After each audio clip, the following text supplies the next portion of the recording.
Welcome to BFSI classes, Domain Mutual Fund Agent, Module 1, Conduct Research, Chapter, Concept and Role of Mutual Fund.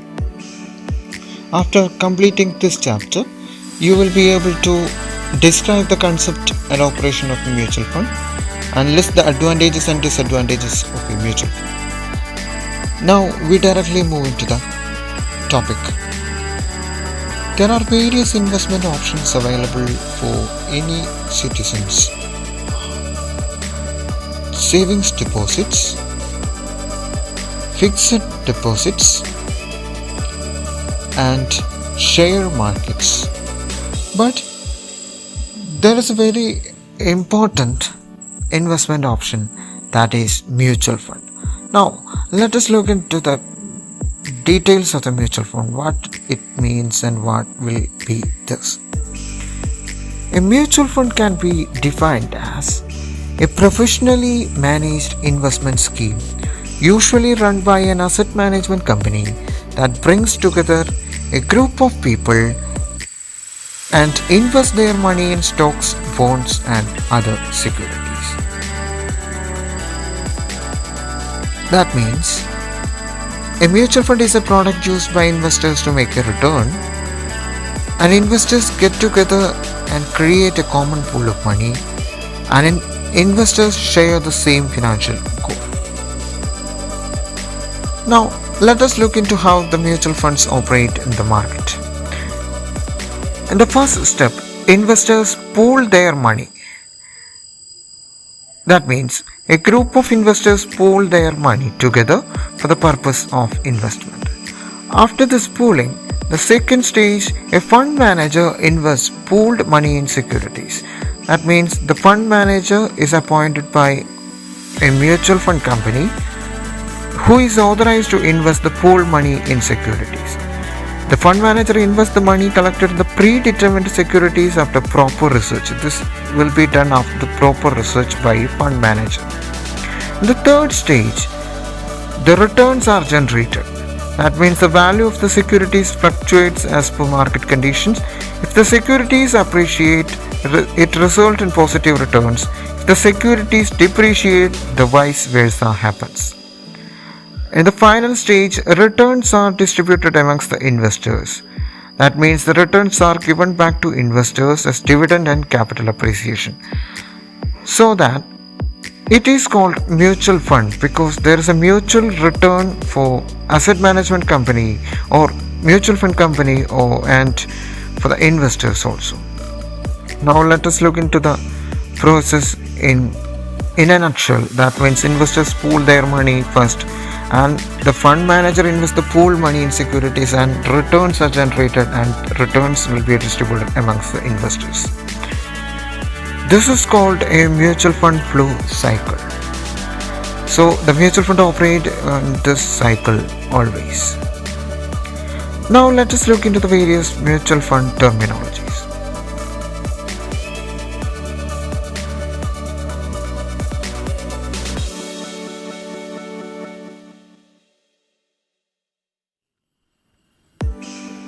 There are various terminologies used in a mutual fund market, and we can meet them one by one. The common terminologies used in the mutual fund market are new fund offer, unit capital, portfolio, total assets, assets under management or AUM, net assets, and net asset value or NAV. Now let us look into these one by one in detail. First one, new fund offer. A scheme that is made available to investors for investment purpose for the first time is called new fund offer. The value of the units that are offered to investors for purchase at the time of new fund offer is called the face value, and usually the face value is ₹10 per unit. However, when investors buy units after the new fund offer, the purchase price is linked to its net asset value. Second concept, unit capital. This is the value of number of units into the face value. That means it varies according to the nature of the fund. The unit capital is also referred to as the corpus of the fund. That means It is the initial value number of units that linked with face value. Third term is portfolio. A portfolio is simply called a collection of securities or shares or mutual funds. The portfolio includes various types of mutual funds that can an investor choose. Next term, total assets. The total assets are the total value of a portfolio at market price is called total assets. Assets under management. The sum of total assets plus current assets is called total assets. Assets under management. Net assets. The sum of total assets plus current assets plus accrued income after subtracting current liabilities and accrued expenses are called net assets. Then final one, net asset value. This is the value per unit at the current market price of an asset. It can be calculated by dividing net assets by units outstanding. The net assets may increase or decrease depending on the entry and exit of investors, the income from dividends and interest and expenses, unrealized gains or losses, and realized gains or losses. Advantages of mutual funds. Professional management. Investors get a chance to increase their income with the help of professional management through mutual funds. Professional management helps investors to invest as per their investment objective, invest on the basis of suitable research, and follow sound investment processes. Affordable portfolio diversification. Mutual fund schemes offer investors a wide range of securities to invest in, regardless of the investment size. This greatly reduces investment risk on the part of investors. Economies of scale. Since a large number of investors pool in money collectively, it is possible for mutual funds to provide certain services to its investors, such as providing professional management, reducing costs by spreading expense across investors, negotiating better terms with brokers, bankers, and other service providers. Liquidity. Liquidity is a measure of the ability and ease with which assets can be converted to cash. Investors can get back the value of their investment amount from the mutual fund itself. It is called liquidity. Tax deferral. Investors have the option to let their money grow in a scheme for a number of years, thus deferring tax liability. Tax benefits.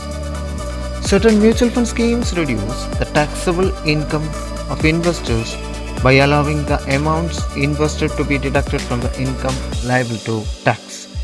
Investors do not need to pay tax on dividends received from mutual funds. However, dividends from certain categories of schemes are subject to dividend distribution tax, which is paid by the scheme before the dividend is distributed to the investor. Long-term capital gains arising out of sale of debt and liquid funds are subject to long-term capital gains tax, which may be taxed at a different rate of tax. Convenient options. Investors are given the option to structure their investment according to their liquidity preference and tax position.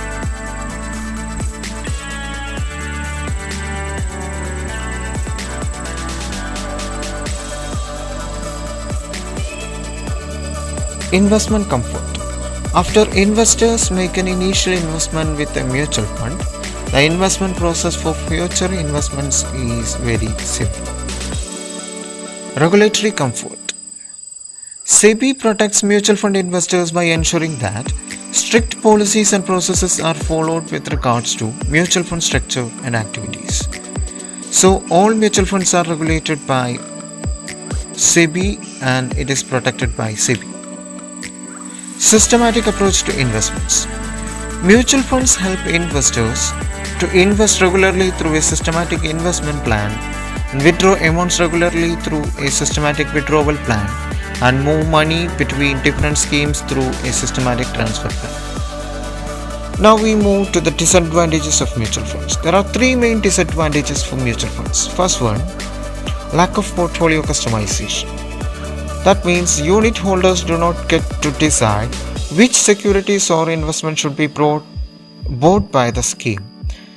It is out of the coverage area of investor. Investors cannot decide which security to invest. It is entirely decided by the mutual fund. Choice overload. With more than 800 mutual fund schemes offered by over 40 mutual funds in India, as well as numerous scheme options, investors find it difficult to make a selection. Investors are confused to make a decision. No control over cost. Individual investors have no control over scheme expenses, such expenses are shared by all the units in